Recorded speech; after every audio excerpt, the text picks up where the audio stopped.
We're going to look at the solution to 3 of the questions in the first problem set for Physics 270.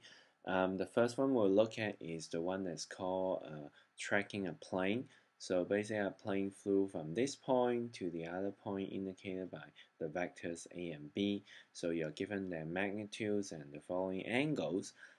So to cut a long story short, you're basically asked to find the vector B minus A.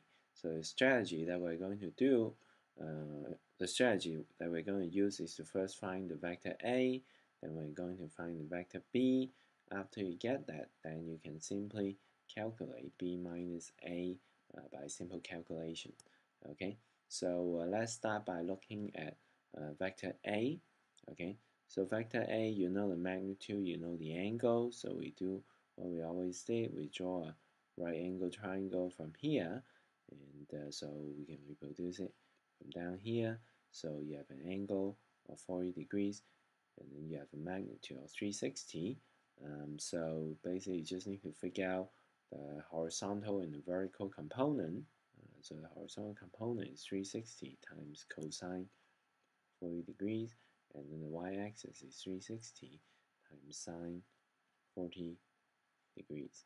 Okay, so overall, therefore you have the A vector, therefore is given by 360 cosine 40 I, okay, plus 360 sine 40 J. Okay, so after you get that, you move on to the second vector, vector B. So you, once again, you draw triangle, let's say this one, and so we'll reproduce it down here again. So the length here is 880 meters. So the difficulty here is that you don't know this angle. However, by the fact that this entire angle is 180, so basically this angle, if I call it alpha, you can see that alpha is basically equal to 180 degrees minus 123 minus 40 degrees, which come out to be 17 degrees. Okay, so that's the angle that you have. So once you have the hypotenuse and the angle, then you can figure out the vertical and the horizontal component using cosine here and using sine up here. Okay, so by now you should know what to do. So I'll just write out the answer. So B therefore is given by 880, okay, cosine 17 degrees I, okay, plus 880 times sine 17 degrees J.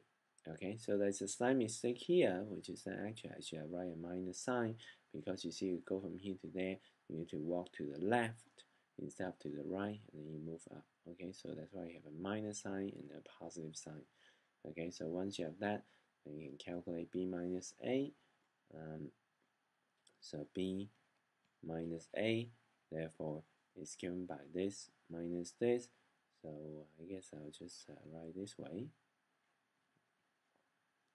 17 degrees minus 360 cosine 40 degrees I, okay, and then plus this minus this J, so therefore you have 880 sine 17 degrees minus 360 sine 40 J.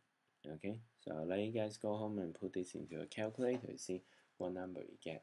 Okay, so meanwhile we'll move on to the second question, adding scalar multiples of vectors graphically.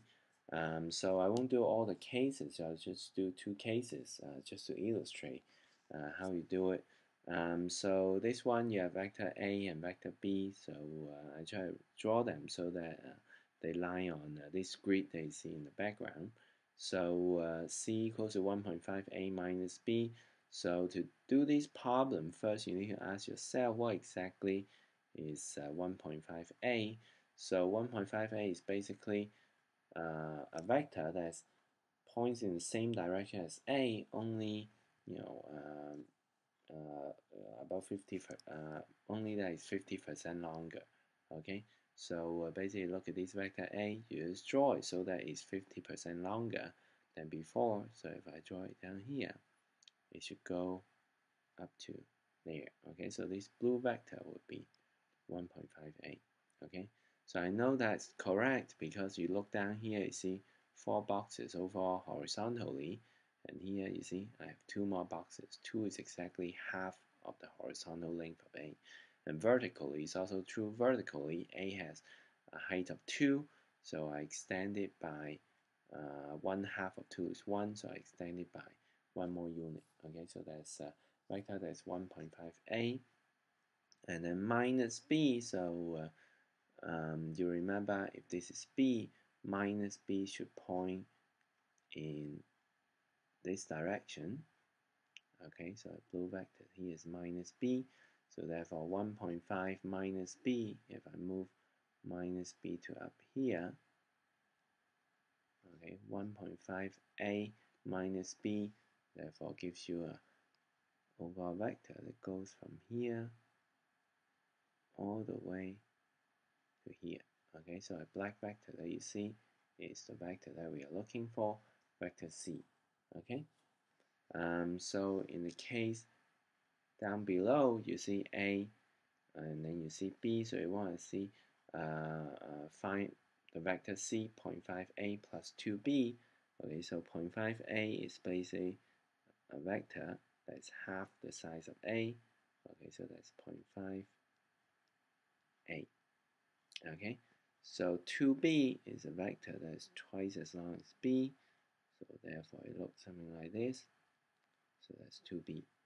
Okay, so now you add them up, you follow the rule that we talked about in the lecture, you line up one after the other, so 0.5A, and then you move down 2B. Okay, so therefore connecting them, 0.5A plus 2B, so that's a vector that goes this way. Okay, so that's your vector C. Okay.